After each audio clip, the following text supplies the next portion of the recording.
Okay, well, it is 2 o'clock, and Dan, you're still the committee chairperson from last year. Okay, so I want to go ahead and call the Measure A Oversight Committee meeting to order at 2 p.m. on November 3rd. So thank you all for being here.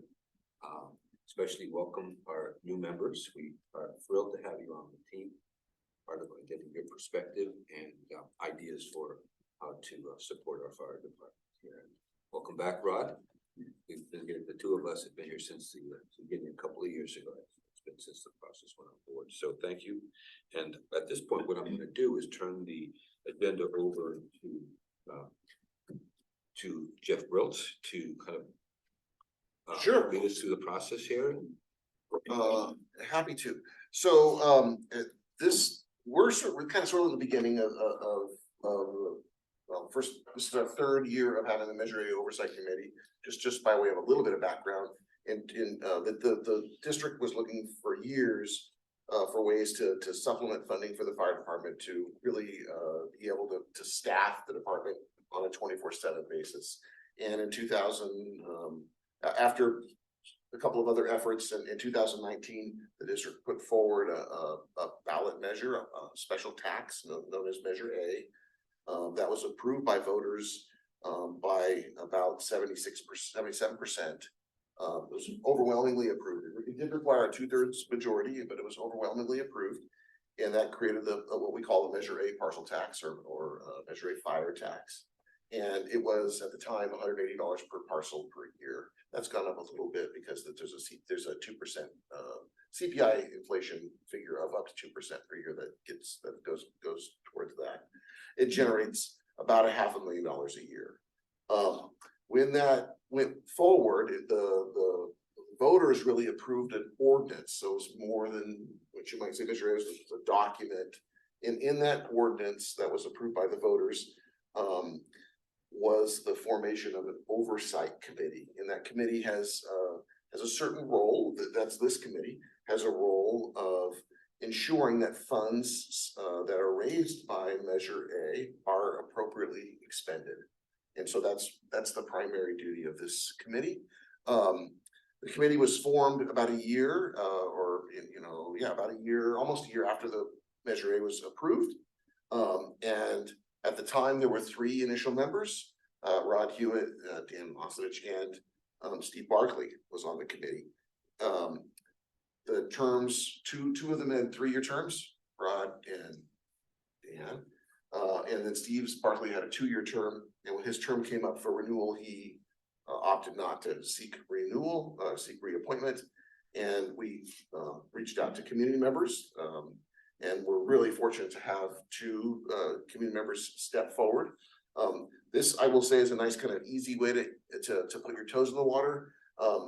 You can put as much time and energy and effort into this as you'd like, but not a lot is really required. It's not that complicated of an issue, and the committee members have met. I think maybe the first year we met about three times, since then just a couple times a year. So it's not an overwhelming commitment or something that's going to hopefully dump a lot of reading materials on you. So we did provide, and I'm happy to go over any of this stuff with this in as much detail as you'd like in the packet. And we also provided, hopefully, to the 2 new folks received this when you got notification that you were appointed. The Measure A, the ordinance and resolution. The resolution section was called for the vote, and the ordinance is what was approved by the voters. And I'm happy to bring that up and go over anything that you'd like.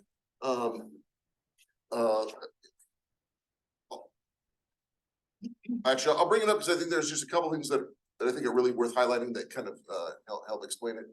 So this is the resolution that called for the vote. This was the ballot question, and it was that ballot question was voted yes. And of course, when we voted, when the yes vote was approved, this is the ordinance that became approved. The ordinance in this case was approved by the voters, not the board of directors. And it has a couple of, I think, important things in it. Probably the most important thing as far as this committee is concerned is the use of the purpose of this tax, a special tax for the purpose of providing 24/7, 24 hours a day, 7 day a week staffed fire and emergency services shall be imposed on all parcels in Templeton. There are a handful of exemptions, generally parcels that are owned by county, by government entities. The tax applies even in cases, sometimes nonprofits like churches and other museums and those can be exempted from other property taxes. But in this case, the tax applies to those as well. So in Measure A, taxes are paid by some nonprofits that don't pay other property taxes. The use of proceeds here this is probably important because this is really where your efforts are focused, is under section 6. The proceeds of this special tax shall be deposited into a special account created and maintained by the district and be used solely for the purposes of providing 24-hour a day, 7-day a week staffed fire and emergency services with the district, and the costs of administering the special tax, including but not limited to the cost of collection. Proceeds of this special tax shall not be used for any other purpose and will not be used to offset other district obligations. So there's further definitions about what fire and emergency services is. It includes fire and emergency services includes, but it's not limited to fire protection, rescue services, emergency medical services, hazardous emergency response services, ambulance services, and other services related to the protection of lives and property that are critical to the public peace, health, and safety of the district's residents and members of the public. And then additionally, for the purposes of this ordinance, the district's costs of providing 24-hour, 7-day a week staff fire and emergency services include, but are not limited to, salaries, benefits, training, and other personnel related expenses, the cost of acquiring, leasing, operating, and maintaining equipment and apparatus used for fire and emergency services, the cost of operating, maintaining, repairing, renovating, and equipping the facilities. So back in 2019 or leading into 2019, when we talked about moving to 24/7 operations, prior to those dates, the district was staffed, had firefighters who were paid and working during the day. But at night, we were reliant on a return from home, essentially, from some of those firefighters, very similar to like a volunteer fire department system, where those same firefighters would receive a page, drive their personal vehicle to the station, get into the engine, and leave. And that led to a couple of things. One, it's a delayed response because there's the travel time from home back to this station. And then two, an uncertainty about how significant the response would be.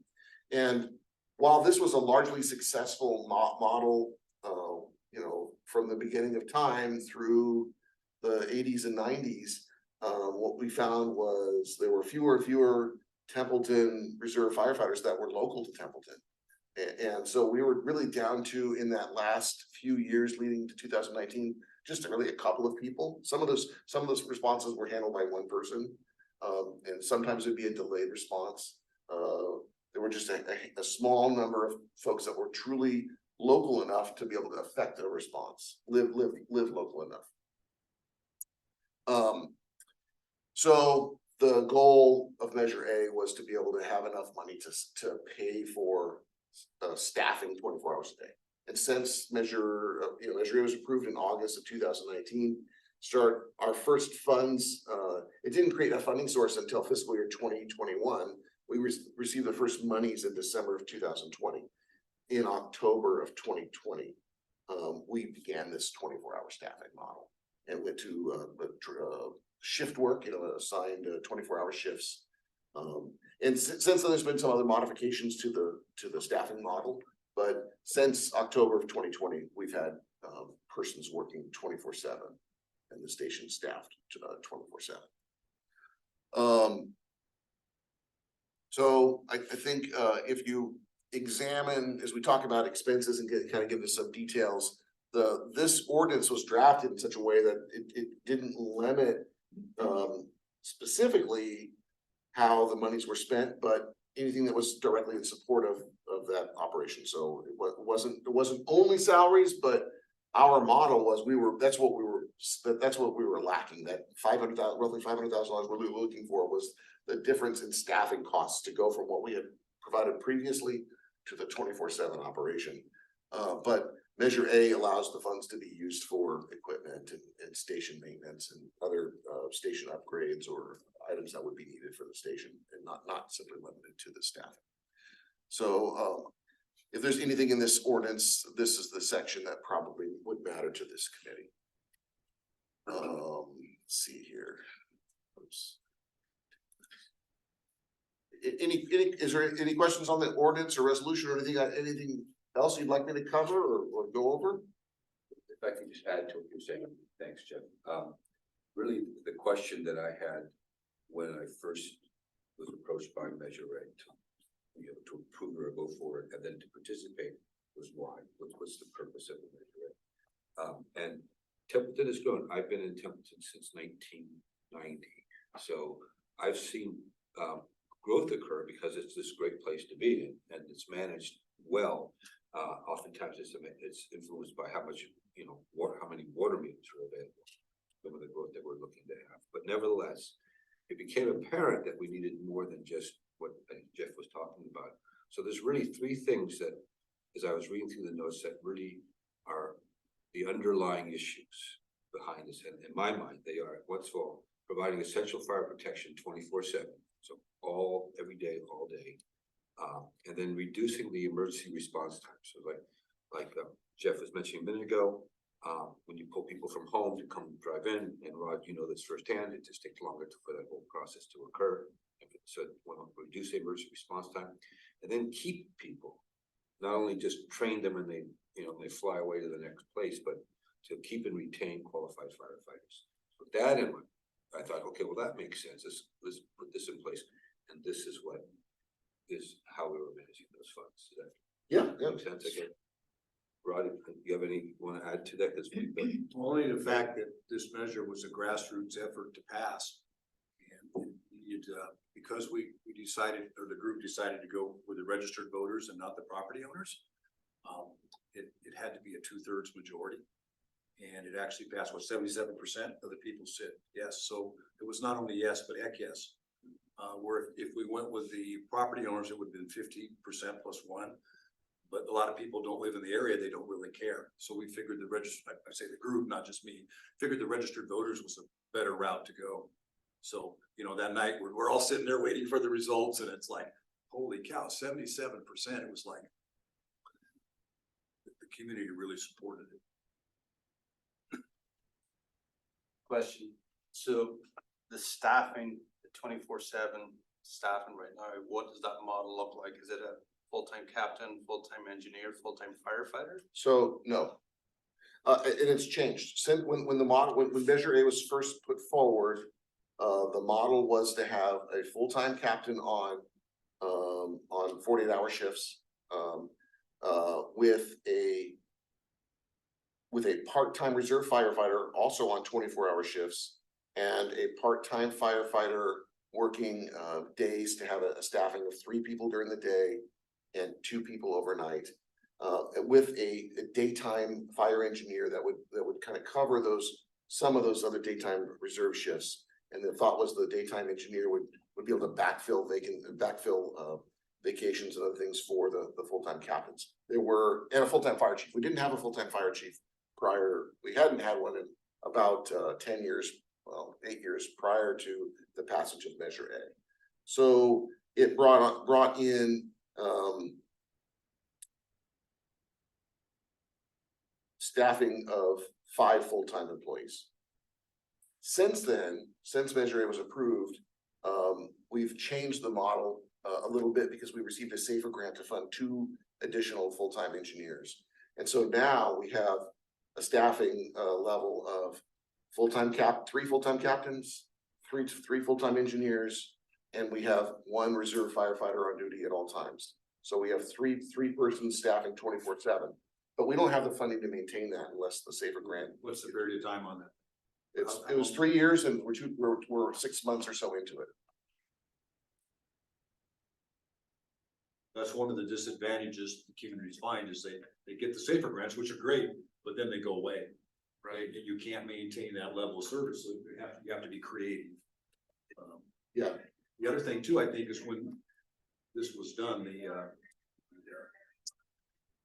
company that we hired to do the through the years thing, what's that called? The modeling, the financial modeling? Yeah. It does run to a certain point where there won't be enough money to sustain what we have. Yeah, it was recognized the costs of providing, so even before SAFER or whatever, just back to our original model, that the costs were forecasted to increase faster than the revenue had. And so the model really showed that when this was approved, we could do this for like 10 years. Now, we may be able to extend that, maybe we'll do it longer, maybe much longer, but at the time, so back in 2019, it was assumed to be sort of a 10-year solution, not a forever. Not that the tax goes away, it's just that there'd be a new level of shortfall that would accumulate. Have to find another funding source to keep up the levels or whatever. Yeah, because, and really that's because this tax, well, one, the tax is capped at the increase is capped at 2%. We know our costs are going up faster than that. And property taxes, which is the other primary source of funds that we use to pay for fire and emergency services, is a sort of a lagging revenue, goes up slower than that cost of providing services. So this, it was recognized at the time that this was not a once and done, never have to worry about this again kind of a problem. But we were really at a point in time where, had there not been more money available, there was serious consideration of eliminating Templeton's control of the fire department, turning this back over to the county to take the reins. So had this not passed, I suspect that that's what would have occurred, at least would have been under significant consideration, because what we were doing was, prior to that, was leading to some challenges. Again, limited responses to certain calls, too much reliance on just a very small number of people that remained living in the community. And what happened here in terms of this migration from volunteer department to paid departments is not particularly unusual. It's kind of happened in a lot of places. Cayucas has, they've asked the county to take over there, and Oceano's discussing it right now. Because they're in the same boat we are. You don't have enough, there's not enough tax base to be able to support, and we only get property tax from the county.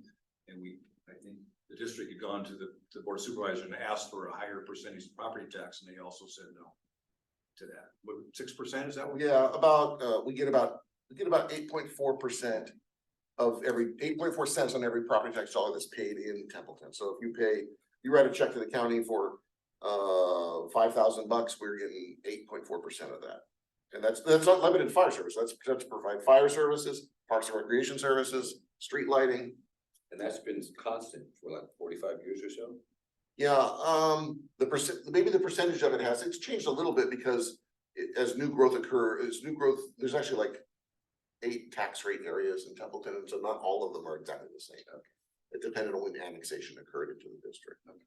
So yeah, so that answers the question on what the staffing. What this allowed us to do is go from essentially 2 full-time employees to 5 at the time, and now we have 7 because of SAFER. But again, unless additional funding becomes available or another SAFER grant becomes available, we're unlikely to be able to maintain those 7 full-time folks. There's an additional 2. Question, why did, who said we couldn't have any more money? The county said that? Board of supervisors. And do they have to give a reason, or they just flat out, they can give themselves a raise, but tell us no? I'm not being. Yeah, no, it's a basically the county has what I'll call a master tax sharing agreement. And they were unwilling to touch that because of the precedent setting nature. They know that all of the special districts are in really desperate shape. Rod mentioned Oceano. They were in the same boat. They've been begging for money from the county for a while. They went to their voters twice, both times they turned it down. And now they have a petition in to dissolve or to eliminate their fire authority. As a special district, we can activate and deactivate powers. For example, our community at Templeton has a number of powers activated. We provide fire and emergency services, water, sewer, parks and recreation, the refuse through now waste management, storm drainage, street lighting, those services. Other special districts Like Napomo, much more simple, it's just pretty much water and sewer. And there, the county takes care of fire, without having to use any of the CSD's funding source. Well, as Jeff mentioned, Oceana was tried twice to pass what we passed here. And Cayuga's tried once before they, and then, Cambria's tried, Cambria has a small, that one they did years ago, and they tried to get another, and it did not pass either. So, I mean, we were pretty fortunate for ours to pass.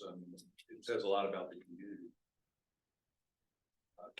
Say Cambria is a services district, as is, Los Osos has a service district, but Cal Fire is already doing their fire, or county's already doing their fire for them.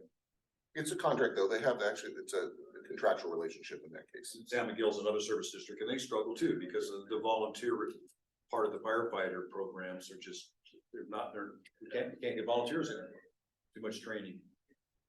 If I can add, with so much distrust nationwide in government entities and everything, I think it's really important for us, Measure A committee, to demonstrate to our community that the funds are being used well, and it's bringing the results that were desired. So it's caused these things to happen, because as Jeff was mentioning a minute ago, in about 10, but not even 10, 8 years from now, we're gonna start to find that we're drawing more money to pay for it than we have been collecting. So it may be at some point in the future that we're gonna have to go back to the community and say, hey, things happen, and now we're looking at wanting to add something to it.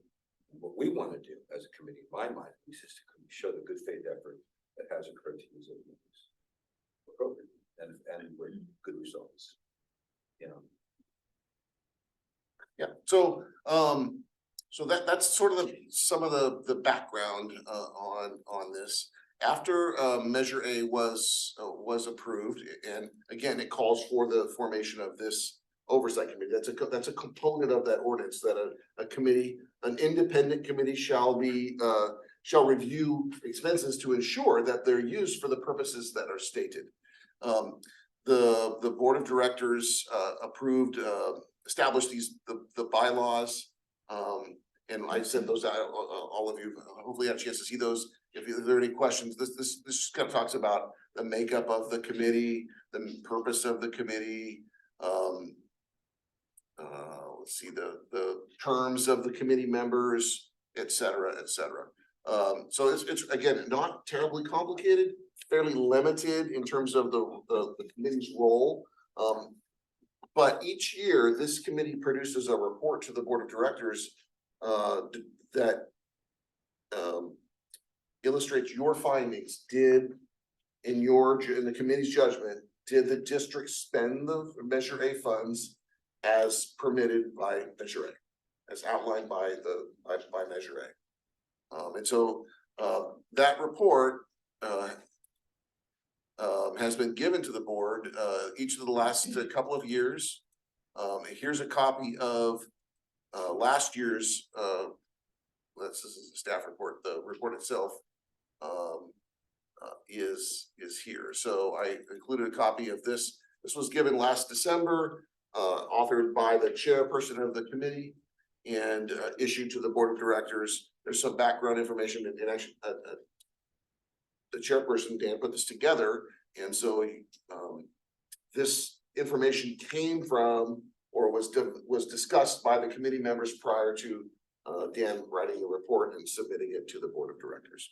And so ultimately, that's the annual, that's the outcome, or is a report to the board of directors from the committee about the uses of Measure A proceeds. Did they comply with the ordinance? And again, the purpose of this committee is to provide another avenue or another layer of protection to the public. The taxpayers are what paying for this. They voted for it optionally, that they didn't have to. They voted for it optionally, and this committee creates another level independent of the district board or district staff to determine whether or not such expenses were appropriately spent, as regulated by the ordinance itself. So this is a copy of last year's report, and I think the conclusion was Measure A funds are found to be employed as directed by the measure's bylaws, and the deployment of funds is resulting in addressing three primary purposes of the measure by providing 24/7 fire and emergency services, recruiting and retaining qualified firefighters, and shortening fire and 911 emergency response times and services. So that's what was provided to the board last about 11 months, 10 months ago, last December. I have a question. Does this include they're gonna get a new fire truck? How are we gonna pay for that out of this funds too? The fire engine, so. Staff's interpretation is Measure A funds are an eligible source to pay for a new fire engine. However, there isn't enough money out of That's what I was Measure A. gonna The operating budget's way too tight to take the operating funds for that. So the fire engine that's being under consideration now for purchase will be funded probably one of three ways. We've got a community projects request in that's promising through Congressman Panetta that would fund about $1 million of a $1.2 million commitment. The other 200,000 in that case would come from capital facilities funding that we've collected over time from new development through the collection of development impact fees.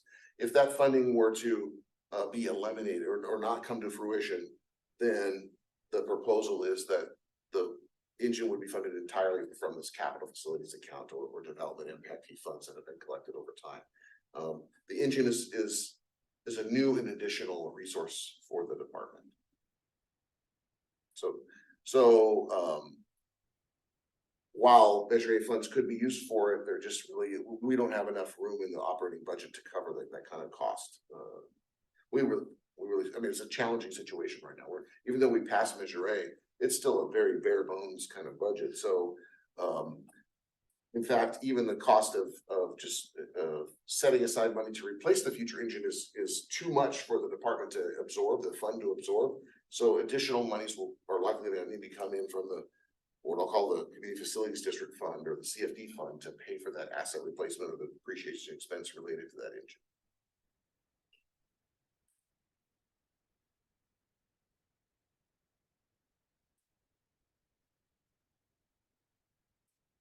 Sorry for the late arrival. No problem. Rob, you wanna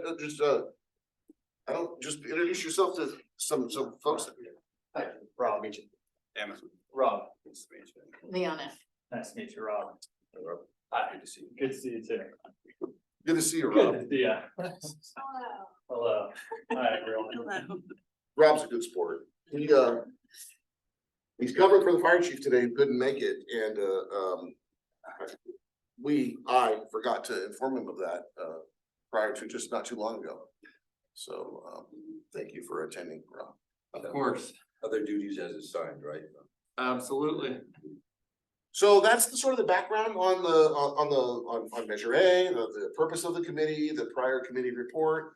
And again, this is information that's maintained on the district's website, and I wanted to make sure that particularly for the new members, that you felt like you had a decent kind of running start before we kind of got into it in terms of the background. All good? Any questions on that? Okay, so the key piece is that one section that was pointed out in terms of how are the funds being used and how they're described. And I have found that as I've done this, been on the team, I've wanted to refer back to just like 2 paragraphs in those bylaws, 4.1 something. Yeah, they're both in the bylaws and in the measure itself. Yeah, so it really kind of gives me that yes or no on how the funds being used. So that's a good reference, I guess, is what I'm trying to say. Well, that kind of concludes the information that I have under item number 1. So the next item is appointment of the committee chair, vice chair, and secretary. I'm looking at the bylaws, and it talks about terms, years of terms. Yeah, they're 1-year And terms. members, group size, so can you help me with that? Yeah, well, so the terms of the committee members initially were 3 years and 2 years.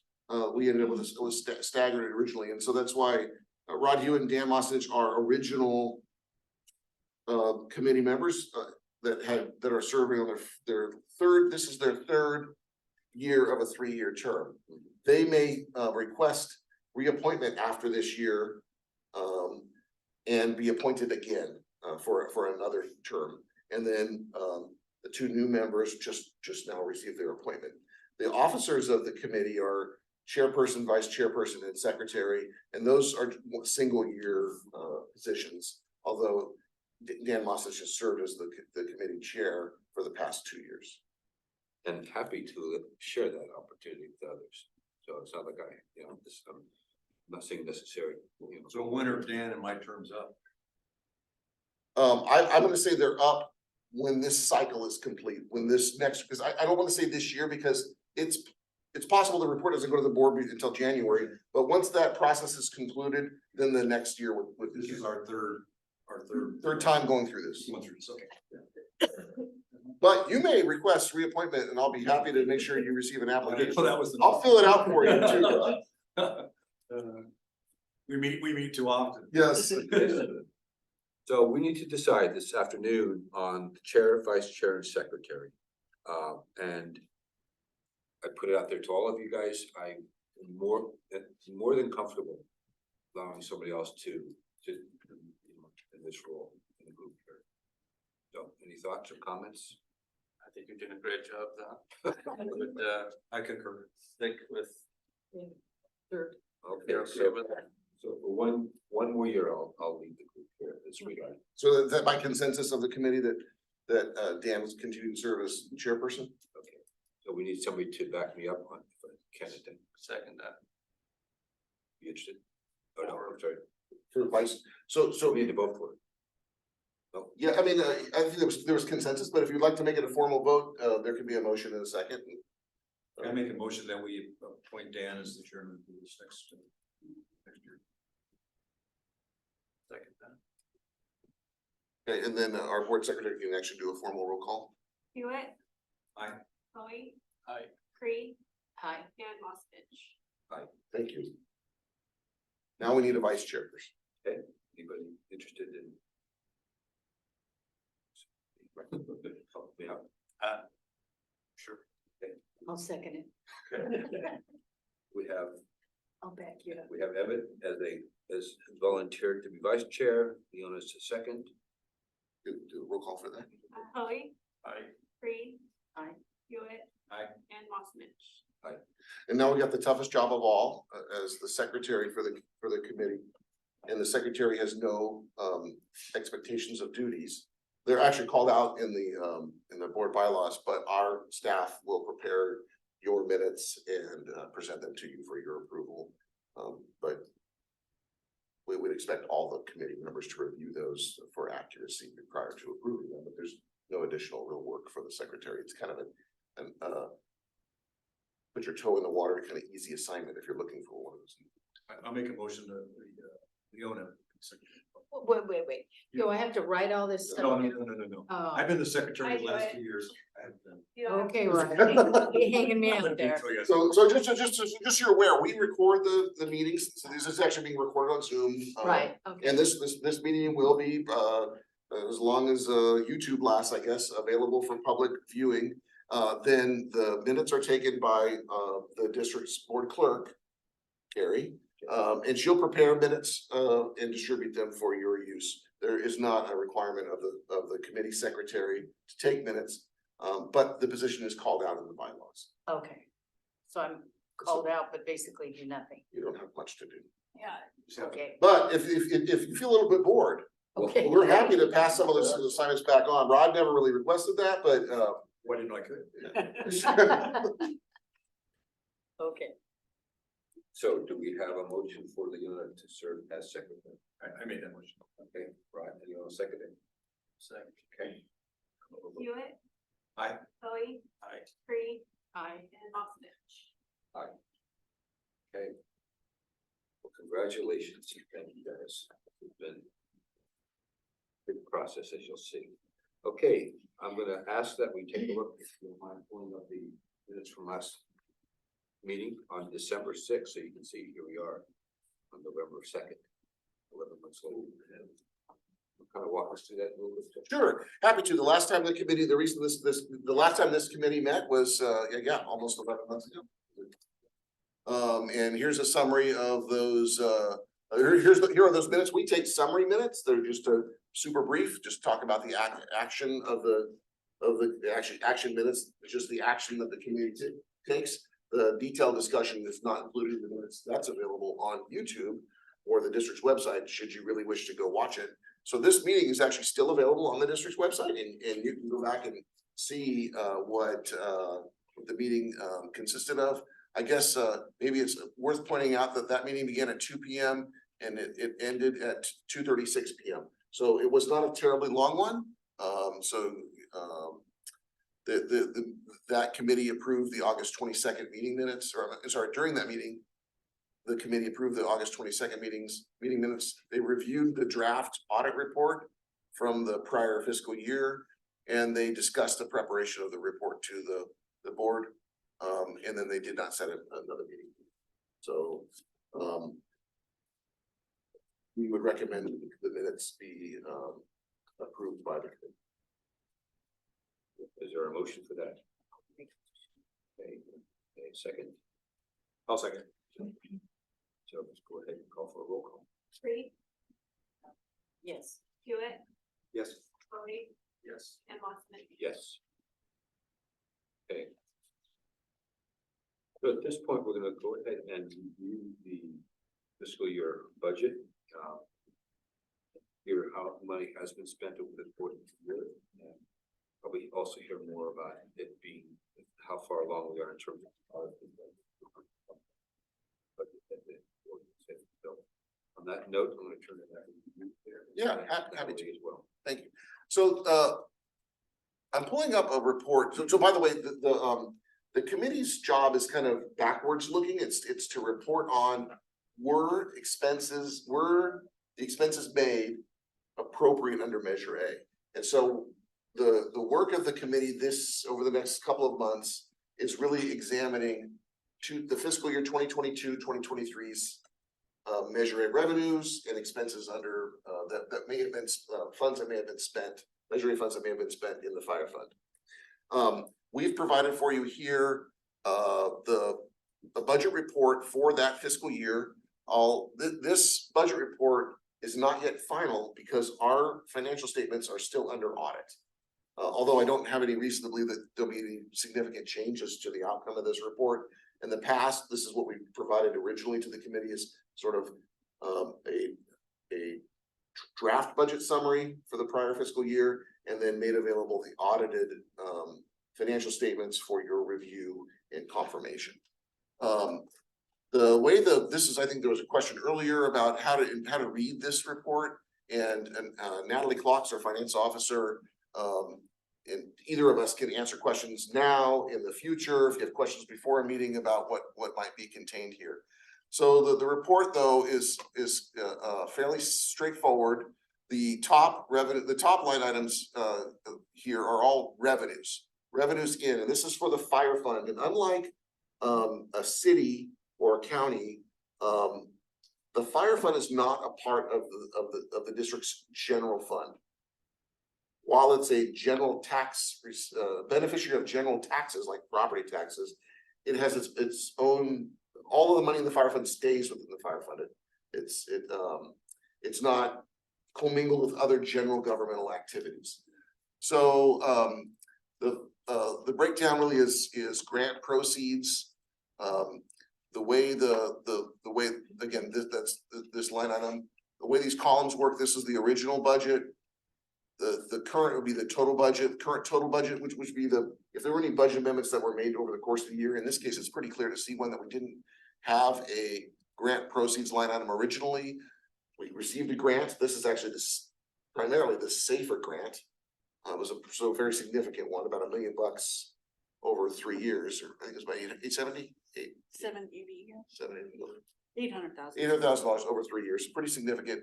Most of this $171,000 happens to be the safer grant that was budgeted.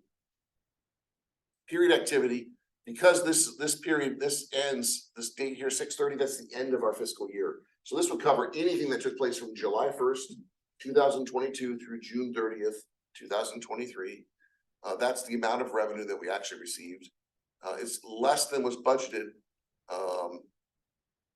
That's because we didn't start filling those positions until later in the year than we originally anticipated. And I don't know if there was Well, a yeah, so we originally had budgeted six, for safer grant revenue, like $120 some odd $1,000. And it ended up being like $68,000, so it was almost half due to starting late and, the majority of it was that. So anyways, yeah, so safer grant, proceeds was about 68,000. We had, some grant proceeds from, I think for some mobile radios, some other OTS and other grant proceeds as well. So it ended up being, and the year ended up being at 92,000. so each of these, each line item, so we have interest, interest income. This interest in these other two line items are really income streams for non-operating funds.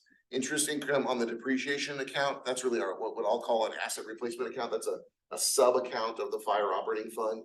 It's got money in the bank, essentially cash balance, and so that's interest that it would have earned. The capital account, that's the capital facilities or primarily development impact fees. Same concept where it earned interest. That money, the interest it earns doesn't come back to the operating account, it stays with that capital fund. Miscellaneous income. In this case, it was fairly significant. The budget doesn't start out that way, but it was fairly significant because we were on a couple of long duration out of county assignments last fall. Very similar thing happened again this year, and our costs all get reimbursed, and that those funds are deposited into this miscellaneous account. We had a sale of the breathing apparatus, and then we had reimbursement from the SDRMA fire station. Oh, that was there too, yeah. Then San Luis ambulance income, we have a small, we receive, well, you can see right here, about 10 this year, this year is about $11,000. In costs associated with the county's contract with San Luis Municipal Ambulance. Some ambulance funds gets returned to local fire departments for services that we provide. Property taxes, again, this is the significant revenue source. Last year, just shy of $1.1 million. That represents about 72.5% of the district's total property tax collection. And then here's Measure A, or the one that's really important for this group. Last year, we collected about just over $510,000. So this is where these funds are deposited. They go nowhere else. All the Measure A funds go to the fire fund. They get listed under this Measure A revenue. That's that separate account that's discussed. And these funds are collected really in large part just twice a year, with property taxes in December and April. A little bit of money trickles in other times a year if like something is sold, but largely it's just those 2 times a year collected with property taxes. So like if you were to look at our current fiscal year, we may not have received any Measure A funds. And then other revenue sources are weed abatement, and weed abatement is essentially a reimbursement of charges that or expenses that we've incurred mowing or taking care of weeds on private property when the property owner failed to do so. So we assess those property owners those costs. It's not really it's essentially a reimbursement of district expenses from the prior year. And then there are a couple of transfers that are here. In this case, capital grant revenue. So that's new as of a couple of weeks ago. The new auditors that we have wanted us to show our capital fees, facility fees a different way. So they had us, it's non-operating, but they had us create a line item, and that is the dollar amount and also the bottle fill station that we received as a donation is in that amount as well. Okay, so it's kind of, I guess maybe, I'm not sure the word grant, in that case, the bottle Well, fill station, yes. that's the wording they want me to use. Because this is not, I mean, other than the bottle fill station, those are not grant proceeds. in auditing purposes, that's what they call it, so. Those are development impact fees paid by property owners who are obtaining a building permit. We have a fee associated on a per square foot basis, when they build a new building to pay for the additional cost of providing facilities, apparatus and fire station, those sorts of things, to meet that growing demand. It's a one-time fee paid by developers, and we keep that money separate in that capital fund. And then transfer in reserves, in this case, So that's kind of a placeholder. They do occur, but I use cash accounts for the transfers really instead of my budget line item. Cause if you were looking over at the other budget sheet, my account numbers are 10400 and 10500, which are my cash accounts versus an income account. So, it's just a spot in there to hold so we can see, the amount of the reserves that should be transferred in. but this case, there weren't any that were actually performed. Right? No, there were. But you would see it on this other sheet where it shows transfers in capital cash and transfers in funded replacement cash, the projected amounts. Because they flow through the cash accounts versus the revenue account.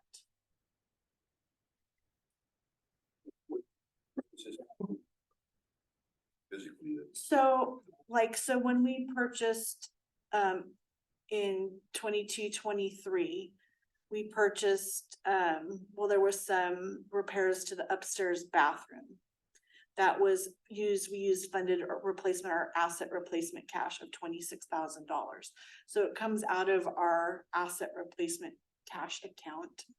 And that's how those expenses are funded. We also had the new truck for the fire chief that used capital cash funds. And so we transferred capital cash out of that account to pay for it. second question, Natalie's miscellaneous income, the original to current budget. There are two significantly different numbers on that top chart there at 15 grand versus 167. So that was due to the out of area fires. Primarily, yeah. Primarily, So we have an ability to participate in what we call out of county assignments, major fire campaigns that are like in this year, not the year we're talking about, this year, there was a fire that was up near the Oregon border in late August that we responded to, and we had a crew there for about 17 or 18 days. So we have an opportunity to participate in those. But we're not always able to, and it's pretty unpredictable about how many times that will be available to the district. It's a large expense and a large revenue source. I mean, I shouldn't say large, but it's a significant amount of money. Because it's unpredictable, we don't budget for those items originally. And after it's realized, we go back and amend the budget. And that's why there's a big difference between the original budget and the final budget that was. Makes sense. Okay, thank you. So that kind of covers, I'm sorry, you may want to just kind of real quick on this unrealized gains and losses on investments or on CDs. Yeah, so that's kind of more or less just like a paper item. At the end of each year, we take our CDs from what the value was from one year to the next, and we book a loss or gain.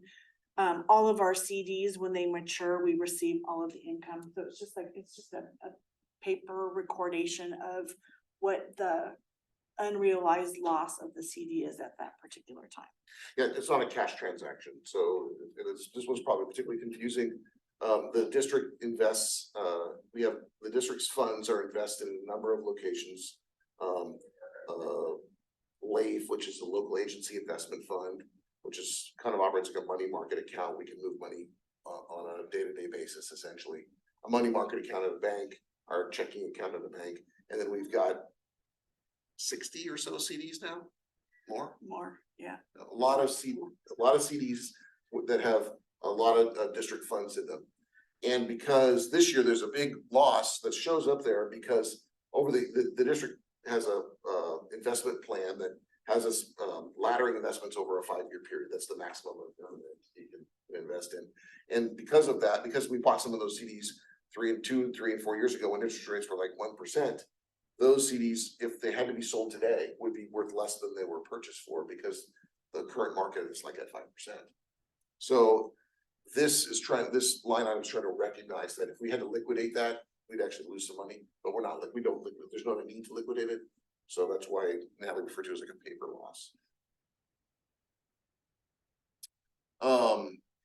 And then we've got all of our expenses within the department. Salaries, this would be for full-time employees. Overtime expenses, reserve firefighters, these are our part-time firefighters. You might hear that term kind of interchangeably. We operate a reserve firefighter program. These folks are not full-time employees. And they currently work 24-hour shifts and they're on a schedule, but they don't work as much as a full-time employee works. We have up to 25, but far less than that right now. Reserve firefighters. So that's that. Those are salaries for those reserve firefighters. Just want to, those are wages for those folks. And then a number of benefit line items here. You'll see FICA, SUI, workers' compensation, retirement, PERS retirement. We're a member of CalPERS. Health insurance. Additional health insurance. We have a this is really a plan that we fund that provides some additional insurance benefits. And then you get into non-salary and benefit line items like professional services. These are not, again, the significant expenses for the fire department are in wages and benefits primarily. CFD dispatch, we have a contract with the county, and the county has a contract with CAL FIRE, and CAL FIRE does the dispatching for us, and we get billed on a per call basis each year. So we don't run our own dispatch centers. That's about that last year was about $46,000, a little more than $46,000. Weed abatement, I mentioned that these costs of weed abatement, most of that will come back in revenue the following year. We have some legal services, pretty limited, purchase services. Stop me anytime if you have questions about these expenses or you want to go in detail with them. Again, some of these are quite small. Cleaning, public notices. In other words, for example, public notice might be, if the fire code is due for an update, there's a notice about that update that's noticed in the newspaper. There's a cost associated with filing that notice. Here's a more expensive item would be supplies. So this is supplies to the station, supplies on the apparatus. So again, not insignificant amount of money. That year, nearly $100,000 spent on supplies. Uniforms, I mean, there are a number, actually we have a uniform supply line right here. Repair and maintenance, these are station items. This is $24,000. And then we also have vehicle O&M. So this would be maintenance and fuel and consumables on the apparatus. That's again another non-insignificant item, about $41,000. Phones, cell phones, and the district has a phone system. So those costs are there. Electricity here, water and sewer expenses for this fire station.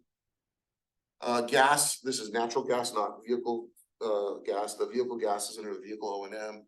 So this roughly $4,500 was gas for essentially heating the station. Travel expenses, physicals, that's this line item here. New employees get fairly robust medical review prior to joining the district. That's that expense. Education, so training and education classes and those kinds of things are funded out of that line item. Dues and subscriptions, think we're paying for things like the fire reporting system. Under this line item, we have software that tracks every call, that has a subscription cost associated. Some fees, I can't recall what these are for this fund. There was a bad debt expense, although I don't recall what that was for. I think the fees are to. Oh, no, I don't.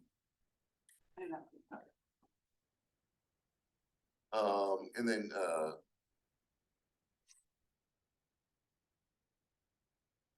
anyway, that's the interpret, and then there's a cost, the district has a cost allocation plan to cover the cost of overhead for the district, the district's administration fund. And for this fiscal year is about $133,000. So that's really how to read this particular report. This is again the year that is already completed through June 30th of last year. These figures or this information is being reviewed by the auditors now. We had a meeting with our finance and administration committee yesterday with the auditors, reported on progress. And they reported that they're, wrapping up the compilation of that data. They expect to have a draft of the audit to district staff right around Thanksgiving. And that document may go before the board as soon as December 5th. But likely in December, the audit will be complete. And be available. Actually, I guess I'm jumping ahead to another item. But is there any questions on these revenues or expenses or how they're allocated or tracked? That brings up my question when I was looking at the two budget. It says it's Fire Fund 21, and this one, the other one said Fire Fund 21, but they didn't match. Some things were on here that weren't on there, and I was wondering why that was. So I guess, Not seeing something. so I could address part of it. So this is, I guess, operations. The one that we create that's adopted by the board. This one, which is out of the computer, might have a little bit more on it. So like the unrealized gain or loss on a CD, that's not gonna be in our operations budget. That's paper, okay? Then we had like the capital grant revenue. Well, that was something new that was put out by the new auditors just a few weeks ago.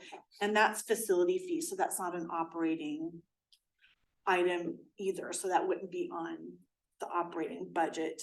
Trying to look to see what else. Well, we have the current year budget available for this, and so we can walk you through the formatting about on the budget side.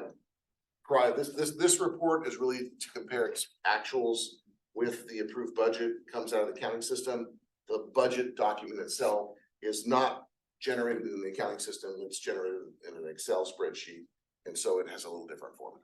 Okay. Questions, you guys? So there's really three main categories I've seen for how we spend funds in general, but measure in particular. One just deals with salaries and personnel with associated stuff, benefits, insurance, and all that jazz. Second deals with maintaining equipment or just equipment, maintenance, repair, leasing, acquiring, everything equipment related.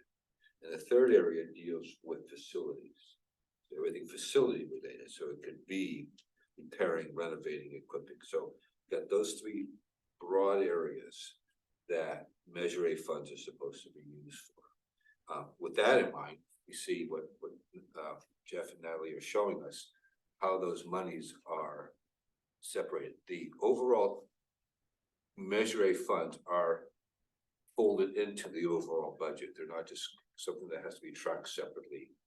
I've worked in environments where you had to have everything labeled funded by this was funded by this fund and this was funded by this one. They're just put into there.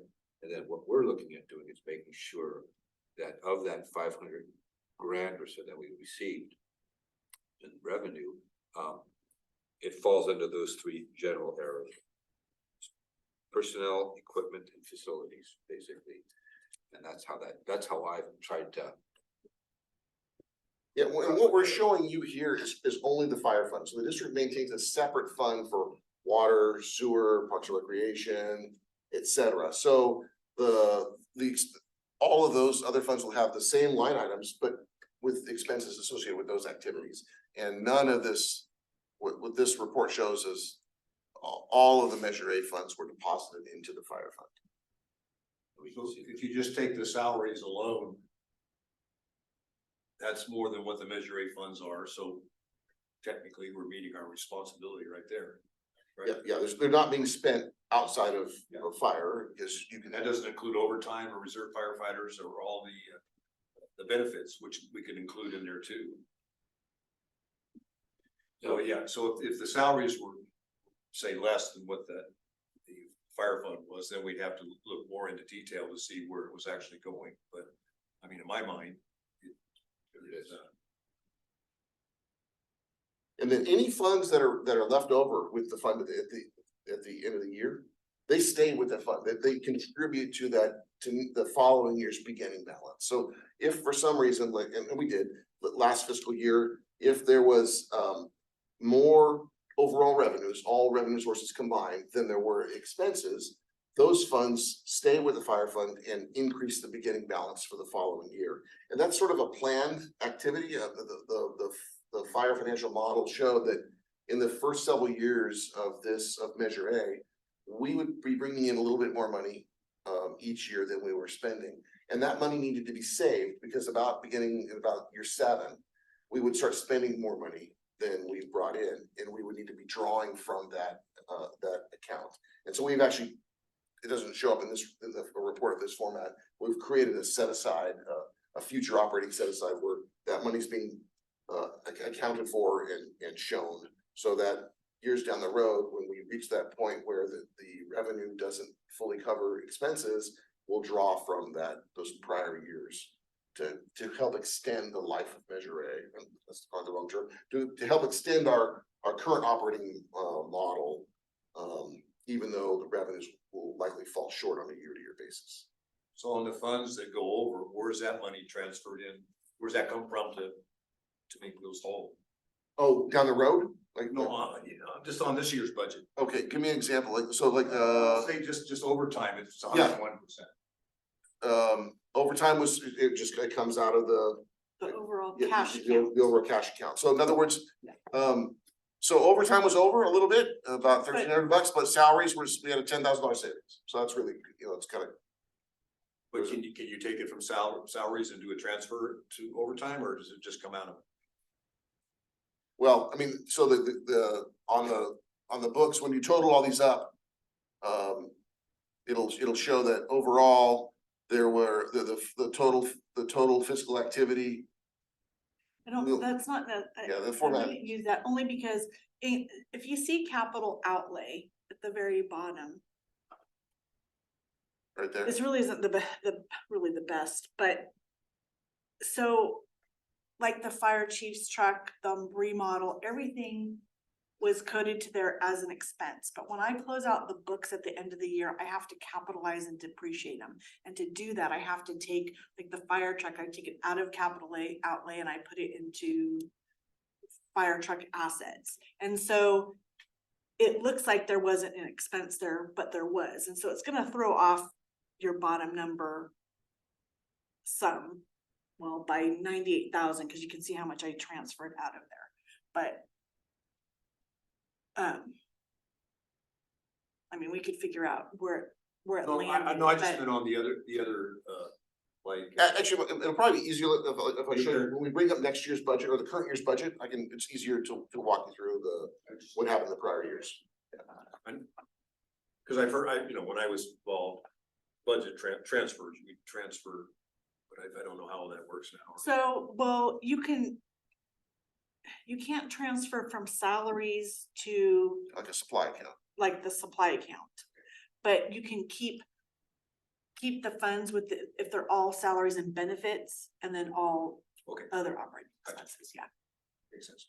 The board would have to approve if there was a need to transfer money from salaries to Professional services, that's something the board would have to approve, but we can administratively approve transfers within this, like, say, the supply line items or something. Okay, that's what I thought, but I just, There's one line item called allocation of admin costs. Kind of just describe that for the. Sure. That's about. So the district's administration fund, a separate fund altogether, is provides administrative services to all the district's departments. And each operating fund contributes its share of those costs. And the fire fund under this year, this is probably a good subject because we made a change to this allocation. But for the year that we're looking at right now, it was $132,000.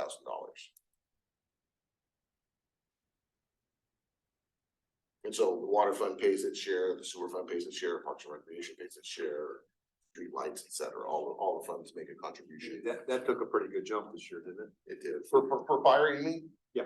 Yes, Only because that you hired a company like an we did, actuary. yeah, we did a cost allocation Yeah, plan, okay. so it changed for the year going forward. And yet, as I understand it, help me on this one here, that 132 that was taken out to cover the overall district account, so to speak, doesn't impinge on Measure A funds.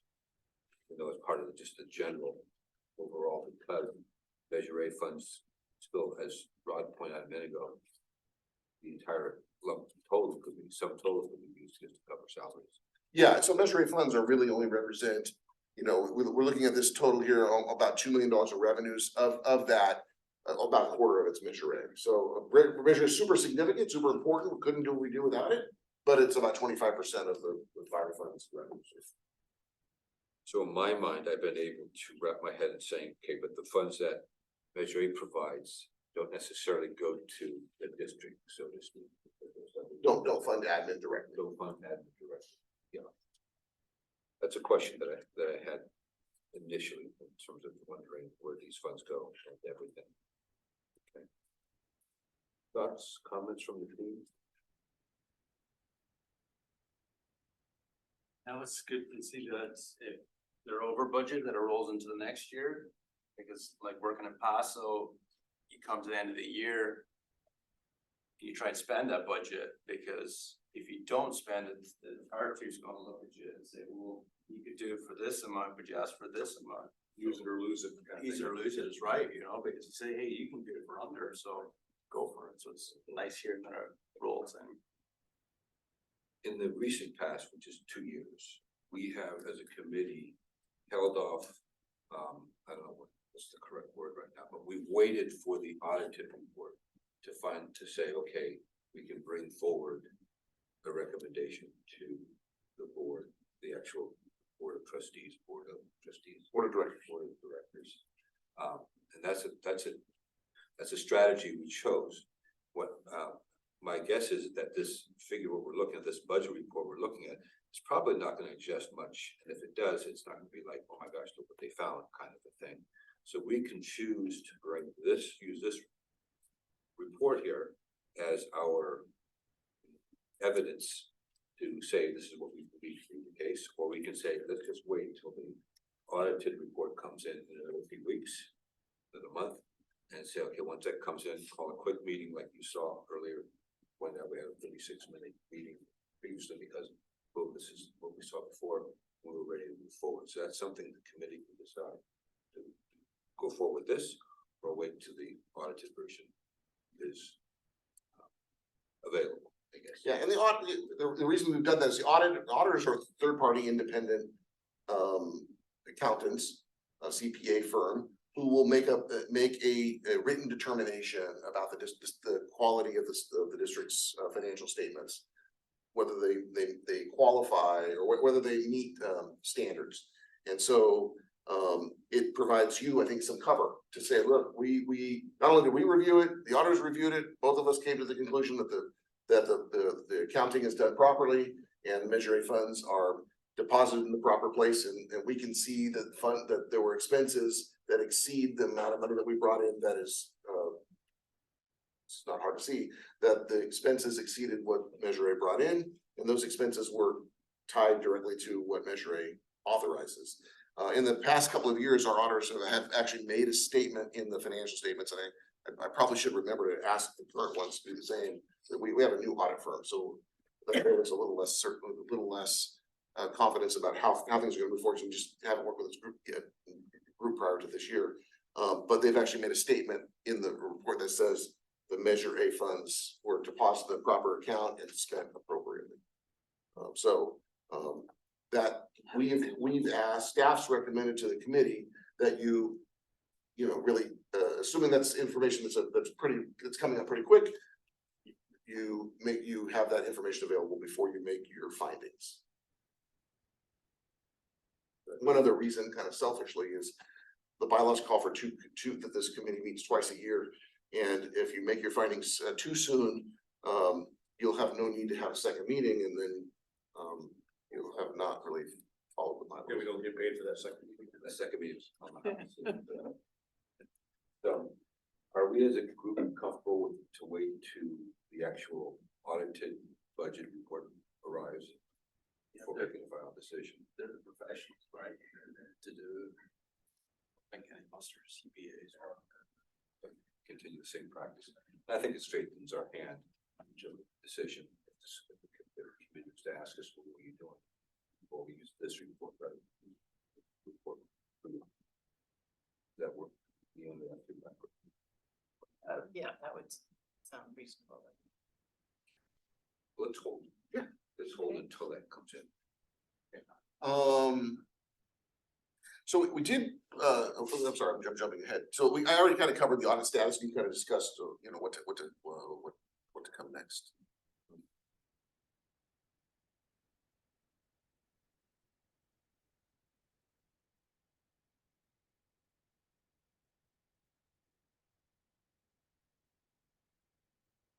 So the next item is the review of the current year's fire line item budget.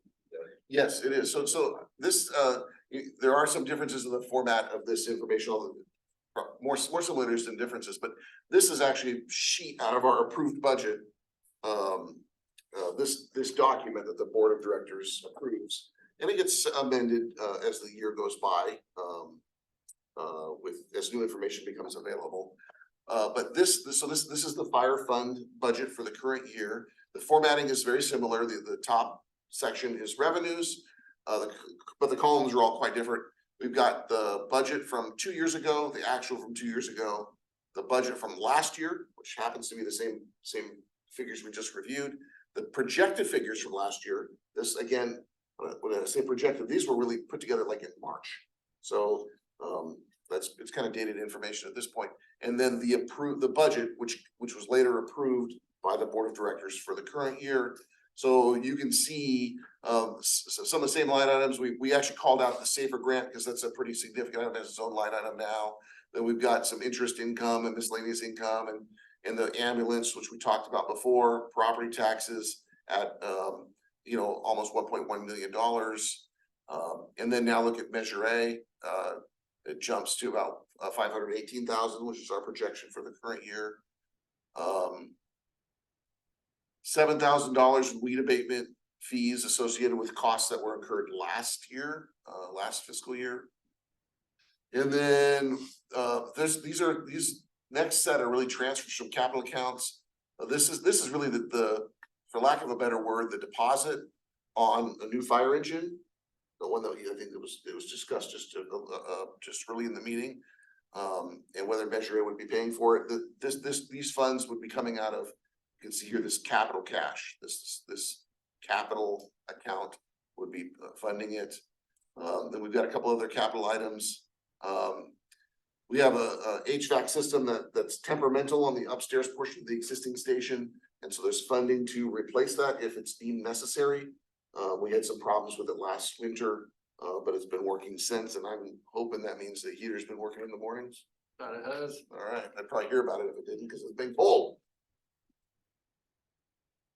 And then this $19,000 was right. Yeah, there were some repairs for the bathroom. That was a project that actually started last year, but rolled into this year. I might have this, I may be wrong. There's also some handheld radios in here.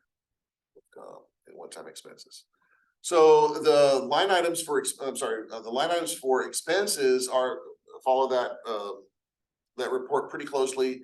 We've got salaries, you know, overtime. This overtime figure is gonna adjust pretty significantly because again, we were just on this fire. We haven't taken the revenues or the expenses related to those. We actually had 4 out of county assignments, but one was significant. About let's say it's about $130,000 total amongst those four fires in at a variety of expenses and revenue. And so like this line item of overtime will need to be adjusted pretty significantly to accommodate the crew that was on that assignment. And then you've got reserve firefighters. You might say, well, that's even lower than last year. When we changed the model, when we got the Safer grant and put the second full-time person on 24 hours a day, we eliminated funding for a daytime firefighter. So there was some, while we added we went to 3-person staffing 24 hours a day, we actually achieved some savings by eliminating about 3 days a week worth of funding for a daytime or a 12-hour shift firefighter. So that's why the costs from last year to this year, the budget for last year to this year actually go down. And then, you know, all these same line items, the FICA and whatnot, all quite similar. PERS retirement, health insurance, CAL FIRE dispatch. I'm just going to call out some of the, if there's been any that are significant, you know, supplies.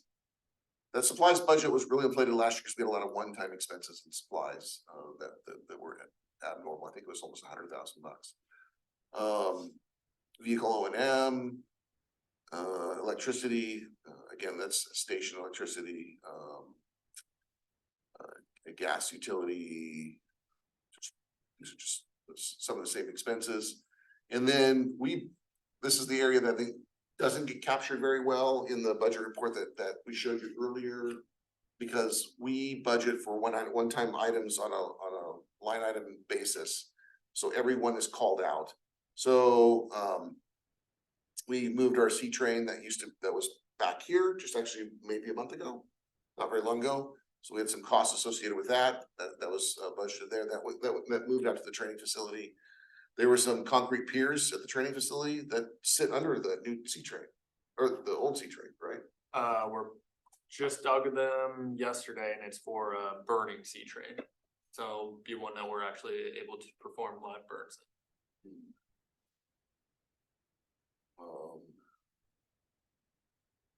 And then we've got, we had some electrical repairs that the station needs. So we've budgeted some expenses to cover those repairs.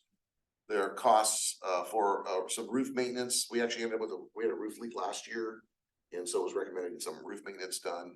So that item's funded. Here's the one that you inquired about before. This is again, that chassis deposit. When we showed up above in the income side was the revenue coming from the capital fund into the operating fund to make the payment on the chassis deposit or the deposit on the engine.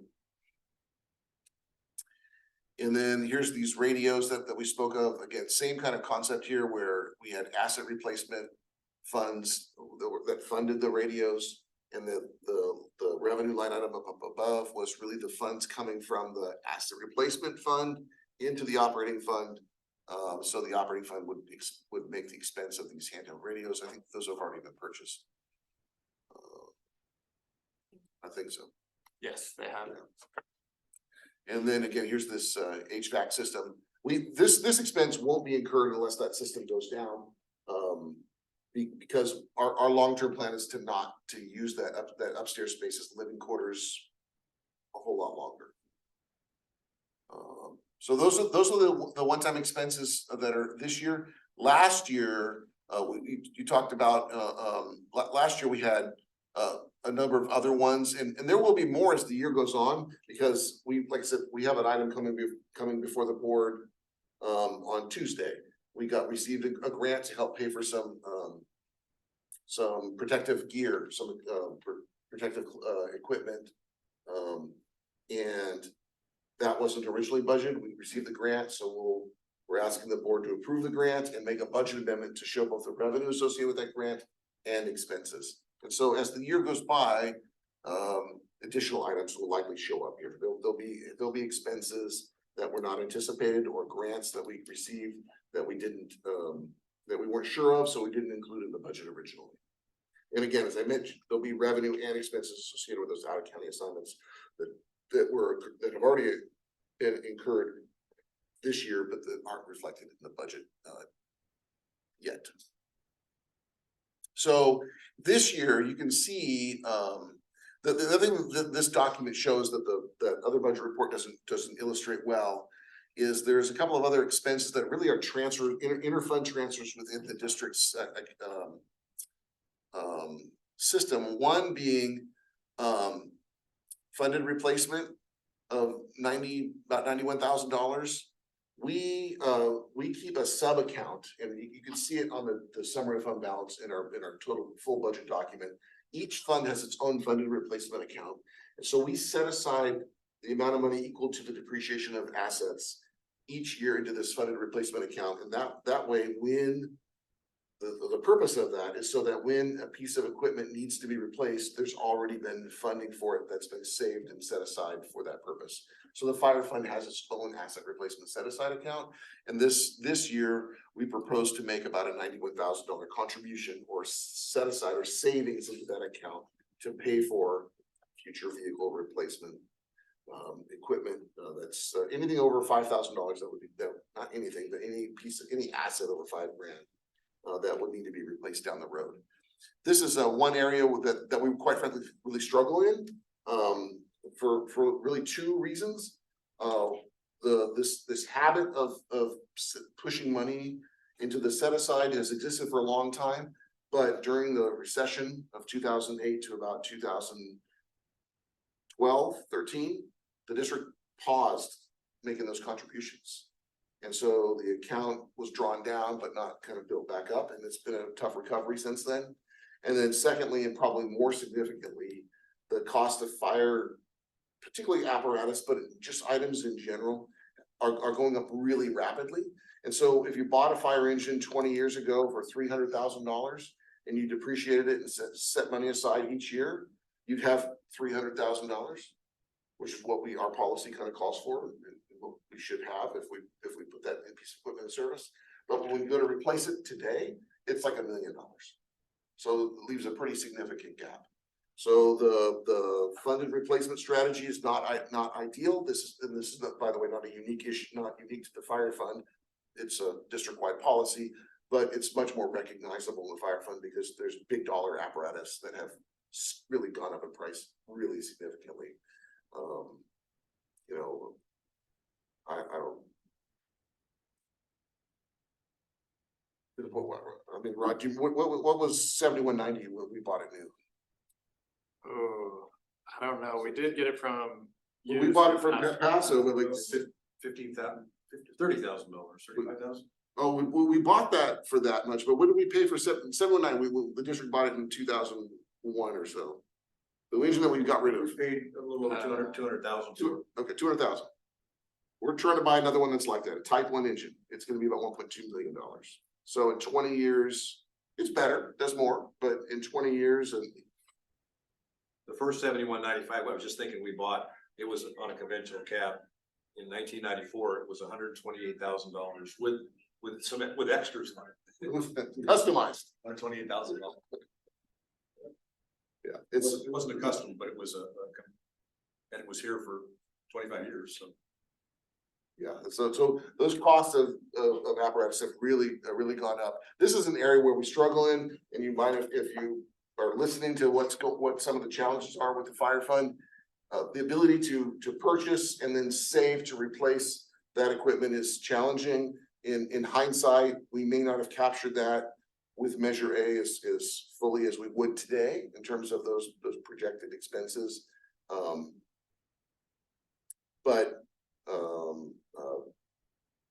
You know, looking back, you have to kind of look at Measure A as what were the circumstances at the time, and there wasn't a great deal of confidence that this thing would be approved at all, and so it was really about what is the least amount of money that we can request that will keep us open and the lights on and open for business. So I have a question. The allocation of admin costs takes a big jump. it does. Tell me, can you? It does. Please? Yeah, that's listed right here. That's the item that we talked about just a little bit ago. Right. So the district was operating under a cost allocation model that dated back about a decade, that remained unchanged. There were fixed percentages assigned to every department of the district that funded the admin cost. And when I say fixed percentages, it wasn't the percentage of that particular operating fund, it was the percentage of cost of the admin fund that was appropriated or assigned to each of these operating funds like fire, water, parks, recreation, et cetera. So the district knew and has known for quite a while that that was a kind of an outdated model. It didn't reflect the current circumstances, and so we performed a cost allocation plan over the course over the prior fiscal year. I think this was done between maybe November and March of last year, so about a year ago through the springtime. And that resulted in a new cost allocation plan. The new plan is kind of far more dynamic. As opposed to being a fixed percentage, it really looks at all the district's expenses and will change over time. So that cost allocation plan has since been adopted and incorporated into the district's strategic financial policies and was put into place with this current year budget. And that resulted in a significant increase to the fire fund. Over 11%, 12% as it stands right now. Of the revenue? Yeah. Yeah, so. Yeah, you know, this is kind of a bad figure because this includes this $400,000. That's one time. You know, so yeah, so you know, if we're just shy of $2 million in revenue, yeah, it's you know, right, just. And it's just to call it out, just to make it transparent that this is how you have to do business. This is part of the deal and everything in terms of making your. Yeah, it's a not insignificant portion of Right. all the funds, but particularly the fire fund, because we've been looking at this so much more closely. It's been a challenge for a couple of decades in terms of how to provide services. The fire fund's been challenged for a long time. There was a lot of effort, particularly in the late 2000s and up through 2019, about what could we do about it. So yeah, this was certainly represented as a significant increase in administrative cost contributions. And for me, it's just important so that I understand just how this whole thing fits into the bigger picture, rather than question it as much as just this is the cost of doing business, so to speak, or some of this stuff. Thank you. So that's the current year budget. And again, this will change over the course of the year. All this information we've included in your packet, the fire fund, but the entire district budget's available on our website if you really want to. You have some sleepless nights. This is here for your reading pleasure. And there are changes to it that occur, again over time. And we would look to be providing this kind of information to you annually or as often as you'd like, but our expectation is that we want to keep you up to date as to what the planned expenses are for the current year. You'll see in this current year, you'll see some areas that jump, like the salaries thing. Well, while there are wage adjustments and things that are accounted for there, the big difference is we implemented 2 additional full-time fire engineers late last fiscal year, like in mid-February. So for last year, there are only really 3 or 4 months of those expenses, and for this current year, there's a whole year worth. Questions, comments, observations at this point? So we by consensus, we agreed to come back again once the audited budget's available. Is there a preference for the Is that a December activity or January? Well, so there's a couple, no, I mean, our goal is to get that to our board of directors in December 5th, if at all possible. This committee, I think, could plan on meeting, anytime, probably the safest thing if you were to schedule a follow-up meeting, just in case there was some slight delay in those documents. Anytime probably, after December 11th, I'm thinking, I mean, like, just in case we missed the December 5th meeting, I think we'd still have everything finalized by the 12th or so, because we'd be getting it ready for the meeting on the 19th. So I know that's running right into the holidays. We do, it can be a challenge to get committee meetings scheduled, because we want to coordinate with all of your schedules. And if it's at all possible to schedule one here while you're all here, and you say, no, that day works great, we can go ahead and get that sort of, at least have the save the date. And we would put together an agenda, get it out beforehand. And if there was some reason, if there was like a delay in the audit report for some reason, we would just simply let you know that and come up with another date that followed. That would really help Carrie in terms of trying to get us all on the same page too. Yeah. Yeah, it would help Carrie a lot, and she would really appreciate it if we could come up with that. So I'm just looking at a calendar right now. I don't know if you have access to your calendars. But like I said, I would recommend somewhere around the week of December 11th, if that's a possibility.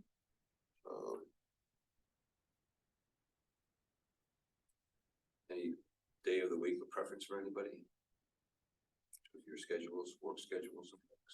This is a good time for me, 2 in the afternoon, and The 13th or 14th. 13th or 14th work for Is you? that okay, because of your work schedule? Okay, that's fine. all right. How about the 13th? Is that Wednesday. it's Wednesday? Too. And I'll be out of town, but I can certainly be on Zoom. Okay, so the rules have changed now, for that, committee members, because this is the Brown Act committee, appointed by the board. I need to, so for a while, we had this relaxation of rules under COVID where committee members could participate remotely. But I need to verify, I need to determine whether or not a Measure A committee member would be able to participate remotely. Could you, you can participate, there are exceptions, so if you're ill, you can participate remotely, and if you're traveling for work, like, for the district, you can participate remotely. I'm not aware of any district travel that you're doing on the, so there. Oh, it's on the budget line. Okay, I didn't catch that. Are you available on the 14th? Or you be gone for Well, a what's bit? happening, I'm gone for most of December in Florida Okay, with family, grandkids and everything. So I can't. you can't be here those days. I can't be here, want to be here if. Let me, Zoom. well, okay, let me do this. If it's okay with you, what if we tentatively set the meeting for Wednesday, the 13th at 2 p.m. And then I will do some confirmations to determine if you can participate remotely in this meeting and as a committee member. And then if we can, then that's great. And if we cannot, Co-chair. So, oh, okay, you're good with that? yeah. So if I can't be here, Emmett will have you just be the chair of that meeting, which would be pretty much just to make sure that we're reviewing the audited budget, which we already kind of went through the budget anyway. See if there's been any changes we would hear about, and then say, okay, we're good to go. So that'll be the only thing on the agenda. As I understand it. Yeah, I don't think there need to be, so no, I would probably have on the agenda a review of the audit materials and then preparation of the report to the board. And then the committee would, I mean, you could work off of last year's report to make any changes to it or come up with something that's been something the committee's done, but really Dan's done, but the committee has done, not district staff, although we're happy to work with you and draft something, but this committee is a little different than, this is intended to be independent as possible of the district. And so I wanna make sure that the community and you feel like that was your work, that report to the board of directors and not necessarily district staff. because, it's supposed to be independent of the district. So it's conceivable. Committee meets, makes a decision to support it, and I'm perfectly happy to draft the report as I've done before. Based on, if I can't be participating, based on the committee's comments. When is it due? There's not a fixed due date. You'd want it in advance of the second board meeting, or trustee meeting, director meeting in December. Well, I would put on the net, whatever was available. I don't think it's, because our audit is being done a little later than it had, we have a new audit, firm. And so the audit's coming like a month later than we're used to. I don't think it's that important that I make it on December 19th, just a week later. So if in fact it rolls to January, it rolls to January. If you or the auditors or someone see something that's alarming, then of course we'll bring it to their attention immediately. But I'm not expecting that. Okay, so if I can't be here or be on Zoom, I know I physically won't be here. If have you cover the meeting in December, and then you can decide to say, let's put together a report, and I'm happy to, draft that report, share it with you guys, and then send it over to Jeff and the team afterwards. Yeah, and then in the past couple of years, the committee chairperson has attended the board meeting where this has been presented and made comments about the report and answered the questions. Any member of the committee, of course, is welcome to do that like you could for any board meeting, but it wouldn't be expected or required. So I'm good with those steps. Okay. So I think So I'll follow up with you regarding the participation. I think we may, I just want to double check a couple things before I say that that's gonna work. So we're meeting again as a committee on Wednesday, December 13th at 2 p.m. Yeah, and Terry will send out a calendar invite, so you get the sort of a save the date on your calendar. And then before you conclude, while you're here, particularly for the new members, but anybody could, still able to give Absolutely. we'd love to ask, or Captain Baker can give you a tour of the fire station, show you the apparatus around. It won't take that long, and it's not super complicated, but that might familiarize you with at least if we talk about something, what was referred to. I know Rod's interested. You might be better at giving the ticket. Oh, yeah, absolutely. So if is that something that's interesting? Okay, well, I'd still recommend you, it's not on the agenda, so you conclude the meeting, do the tour. If there ends up being a quorum of you in the tour, please don't discuss any business related to your official assignment under Measure A, like your report generation or that kind of thing, because the meeting will essentially have been. So I'm gonna bow out of that. Will that solve the quorum? Not, well, only if two of you bow. If there's just two of you that participate, then there's no need to do so. You gotta bail? Yeah, Okay. Okay, You get yeah, then there's no problem. So I can't talk to anybody then. No, you can't. You can, could, but and now you can talk all you want, because it doesn't matter, it won't be a quorum participant. You can talk all about all the Measure A stuff that you do. okay. So, So we pretty much got the Yeah. agenda covered. So I just want to once again welcome the new members to the committee. I'm really happy to see you guys here and doing what you're doing. And Rob, thank you for carving out some time to sit and play this as well. And the schedule is always questionable for you, which you're available, but Rod, it's good to see you again. see you too. So I think at this point, we're gonna go ahead and adjourn the meeting at, time is it? 3:38, and we'll meet again on Wednesday, December 13th at 2 p.m. Correct? Sounds great. Sounds good.